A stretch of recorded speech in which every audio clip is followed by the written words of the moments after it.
دنیا میں جو لوگ سکھ تلاش کرتے ہیں وہ بہت سارے دھوکے میں ہوتے ہیں. کیوں؟ اس لیے کہ پیدا کرنے والا کہتا ہے لَقَدْ خَلَقْنَا الْإِنسَانَ فِي كَبَدٍ، ہم نے انسان کو مشقت میں پیدا کیا ہے. جب یہ آیا ہی مشقت میں ہے تو اس نے رہنا بھی مشقت میں. تو سکھ ڈھونڈنے کے نام پر پریشان نہ ہو، طاقتور اپنے ذہن کو کریں، پوری محنت کریں، جدوجہد کریں، کوشش کریں، لیکن اگر اللہ کی حکمت یہی ہو کہ ہم نے اسی طرح کی سادہ زندگی میں رہنا ہے تو پھر اپنے رب کریم کی حکمتوں پہ راضی رہیں. پھر کچھ ضروری ہے کہ ہر حال میں آپ پریشانی ہوں گے اور بے چینی ہوں گے اور معاذ اللہ ایسے جملے کہیں گے جو جائز ہی نہیں شریعت میں بول. حضور علیہ السلام موٹے بان کی چارپائی پہ آرام فرما تھے. آپ کا نہیں مجھے پتا آپ یہاں کیا کہتے ہیں، ویسے ہمارے ہاں موٹے بان کی جو پرانی چارپائیاں ہوتی تھی اسے کہتے تھے مونجدی منجی. یہاں بھی یہی کہتے ہیں؟ چلو ہلکا ہلکا بولو یار، یہی کہتے ہیں؟ چلو ٹھیک. تو موٹے بان کی چارپائی ہوتی تھی تو اس پر کبھی گرمیوں میں لوگ کرتا اتار کے یا باریک کرتے کے ساتھ لیٹتے تھے تو اٹھتے تھے تو پشت پر نشان پڑ جاتے تھے. تو صحیح بخاری میں موجود ہے نبی کریم صلی اللہ تعالی علیہ وآلہ وسلم آرام فرماتے موٹے بان کی چارپائی پہ جناب عمر ملنے آئے. تو سرکار جناب عمر کی ملاقات کے لیے اٹھ کر جب بیٹھے تو حضور کی پشت مبارک پر موٹے موٹے نشان تھے چارپائی کے. اب جناب عمر جتنے مرضی سخت تھے پر محبوب کی محبت میں بھی بڑے کامل تھے. ان کی آنکھوں میں آنسو آ گئے اور جو سوچ انہوں نے بیان کی، جو اپنا درد انہوں نے بیان کیا، وہ بڑا محبت سے لبریز تھا. عرض گزار ہوئے یا رسول اللہ صلی اللہ تعالی علیہ وسلم، وہ کیسر و کسرا اللہ کے دین کے دشمن وہ بڑی آسودہ زندگی گزارے، نرم اور گداز بستروں پہ آرام فرمائے، ساری سہولیات ان کو میسر ہو، اور آپ اللہ کے حبیب ہو کے لاڈلے محبوب ہو کے آپ کا یہ حال ہے کہ پشت مبارک پر بان کی چارپائی کے نشان پڑے ہوئے. آپ نے بات کو سمجھنا ہے. حضرت عمر عرض کرتے ہیں حضور وہ دشمن ہو کے آرام میں اور آپ بظاہر تکلیف میں. تو ایک سوچ یہ تھی، لیکن میرے نبی نے اس سوچ کا رخ بدل دیا. حضرت دیکھیں نا، ہمارا اگر کوئی دکھ بیان کرے تو ہم کہتے ہیں یار ہاں بڑی تکلیف میں ہوں، دعا کرو، محنت تو بڑی کرتا ہوں، ہمارا حال یہ ہے. لیکن رسول اللہ صلی اللہ تعالی علیہ وسلم چونکہ داعیہ اللہ ہے، حضور نے زاویہ نگاہی بات کا بدل دیا، سوچ کے دھارے بدل دیے. حضور فرمانے لگے عمر کیا تم یہ پسند نہیں کرتے کہ وہ دنیا میں تھوڑی آسانی اور سہولت اختیار کریں اور آخرت میں رسوا ہو جائیں، اور ہم دنیا میں تھوڑی دقت برداشت کریں اور آخرت کی ساری عزت اللہ ہمیں ہی عطا فرما دے. ہمیں آخرت کا سکھ درکار ہے. آخرت ہم نہ بڑا وقت دیتے ہیں لوگوں کو، دوستوں کو، کھانے کو، لباس کو. کپڑے اچھے ہونے چاہیے، بہترین سلے ہوئے ہونے چاہیے، یہ والا ڈیزائن ہونا چاہیے. کچھ جوانی کے عالم میں لوگوں کو یہ بھی دیکھا ہے کتنی کتنی دیر آئینوں کے سامنے کھڑے رہتے ہیں. ہم بڑا وقت دیتے ہیں، موبائل کو بڑا ٹائم دیتے ہیں، ضائع کرتے ہیں وقت. آپ کی روح پیاسی رہ جائے گی اندر، آپ کو لگے گا کچھ کم ہے زندگی میں، کچھ کھوئے سے ہے. یہ تشنگی کب بجھے گی؟ جب آپ موبائل بند کر کے دوستوں سے تعلق تھوڑی دیر کے لیے ختم کر کے اکیلے تنہائی میں مصلی بچھا کے اللہ کے حضور حاضر ہوں. آپ لمبی دعائیں مانگیں، لمبی، ہر بات کہہ دیں اللہ رسول کی بارگاہ، ہر بات، چھوٹے سے چھوٹا دکھ بھی کہہ دیں، بڑی سے بڑی تکلیف بھی سنا دیں. لوگوں کو سناؤ گے نا راز افشا ہو جائے گا، راز کھل جائے گا. رب رسول سے کہو گے تو راز رہے گا. خوب دعائیں، خوب التجائیں، لمبے لمبے سجدے، درود و سلام کی کثرت. یہ کچھ وقت اکیلے. بہت سارے لوگ کہتے ہیں ہم فلاں پیر کے مرید ہیں، یا کہتے ہیں آپ سے مرید ہونا ہے. تو میں کہا کرتا ہوں کہ بھئی پیری مریدی کا معنی تو یہ ہے کہ بندہ اللہ والا بن جائے.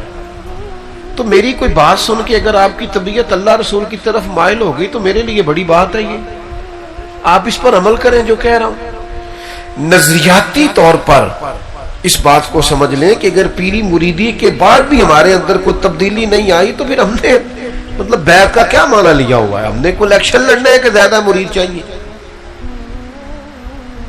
وہ تو کام کے ہونے چاہیے، چاند بھی ہو تو ٹھیک ہے.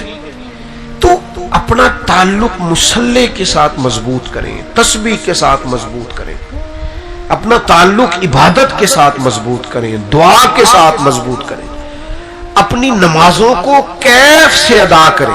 یعنی سجدے میں جائیں تو یہ نہ ہو کہ میں چونکہ میں نے پڑھنی ہے تو لہذا میں 2 رکعتیں نہ ذرا تھوڑا پیشانی کو دبائیں تو صحیح، مزہ تو لیں تھوڑا سجدے، تھوڑا نماز کے معنی تو یاد کریں. دیکھیں تو صحیح آپ اپنے رب کے حضور کیا عرض کر رہے ہیں. آپ درود و سلام پڑھیں تو ذرا یہ ربیع الاول شریف آ رہا ہے نا، سارے کام کرنا. کوئی آپ سے جتنا مرضی کہے کہ اب تو نے تسبیح پکڑ لیا تو تانا سہ لینا، پر میلاد کا سارا مہینہ درود و سلام پڑھ کے گزارنا. آپ کی زبان بھی میٹھی ہو جائے گی درود شریف پڑھنے سے، دل بھی ٹھنڈا ہو جائے گا، اور جن پر آپ کو غصہ زیادہ آتا ہے نا ان پر بھی آپ نرم ہو جائیں گے. اور میں دوستوں سے کہا کہ مجھے ایک دوست نے لگے مجھے غصہ بڑا آتا ہے، میں نے کہا درود پڑھا کر محبت کرنی آ جائے گی، غصہ شصہ نکل جائے. تو اپنا عبادت کا تعلق ہمیشہ مضبوط رکھیں. تو ایک تو یہ بات ہو گئی. دوسری بات یہ ہوتی ہے کہ بعض لوگ نا انجانے خوف کا شکار ہوتے ہیں. ذرا پریشانی آئی نہیں اور ان کے ہاتھ پیر پھولنے لگتے، وہ کانپنے لگتے، ذرا سی باتوں کو ذہن پر سوار کرتے، انزائٹی، ڈپریشن، ٹینشن، ذہنی الجھاؤ، ٹوٹتی بکھرتی باتیں کرتے. نبی پاک صلی اللہ علیہ وسلم داعیہ اللہ ہے نا، تو حضور نے کہا جو رب سے ڈرے گا پھر وہ کسی سے نہیں ڈرے گا. سارے خوف محبوب نے دلوں سے نکال دیے لوگوں. ہر قسم کا خوف، ہر قسم کی ٹینشن، ہر قسم کی انزائٹی نکال دی. یہ ذرا روایت سنیے گا، آپ کے کلیجے کو ٹھنڈا کرے گی. ایک سفر اللہ کے رسول فرما رہے ہیں، تو چونکہ پیدل سفر تھا، گھوڑے پہ سفر تھا، تو کچھ صحابہ کہتے ہیں ہم پر تھکاوٹ کے آثار ہوئے، تو طے یہ پایا کہ کچھ دیر آرام کر لی جائے. تو صحابہ اس آرام کی غرض سے مختلف درختوں کے نیچے لیٹ گئے اور نبی کریم سے تھوڑا سا ذرا ہٹ کے لیٹے ادبن. فرماتے نبی پاک علیہ السلام تھوڑا سا دور، صحابہ کا خیال تھا کہ ادب کا تقاضا ہے کہ ہم ذرا سائیڈ پہ رہیں. تو محبوب کریم علیہ السلام ایک درخت کے نیچے حضور نے اپنی تلوار کو ٹہنی کے ساتھ لٹکایا اور نبی پاک وہاں لیٹ گئے درخت کے نیچے. تھوڑی دیر گزری ایک کافر آ گیا، اس نے اللہ کے محبوب کی تلوار درخت کی ٹہنی سے اتاری اور نبی پاک پہ تان دی،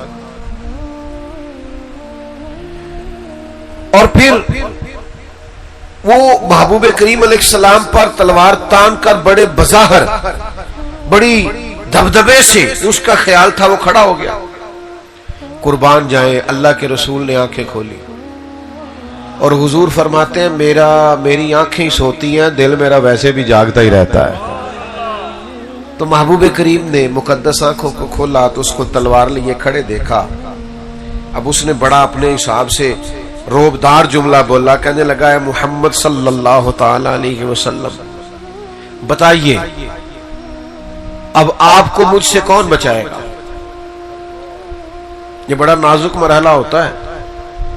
یہ ذرا زیادہ توجہ کرے نا اب میری بات پہ. تو آپ ویرانے پہ جا رہے ہو نا، تو اچانک سامنے سے کوئی موٹر سائیکل والا ویسے ہی بریک لگا دے، چاہے اس بیچارے نے راستہ ہی پوچھنا ہو، تو بندے ڈر نہیں جاتے. یعنی چھت پہ رات کو چاہے بلی ہو لیکن وہ ذرا کچھ کھٹکنے کی آواز آئے گا. آپ کی نہیں بات کرتا ویسے میں، لیکن کچھ لوگ ایسے ہوتے ہیں کہ چھت پہ ذرا کسی چیز کے بجنے کی، کھٹکنے کی آواز آئے تو بیچارے اتنے ڈر جاتے ہیں تکیے کے نیچے سے موبائل بھی نہیں نکلتا. او بھائی کس بات کا خوف؟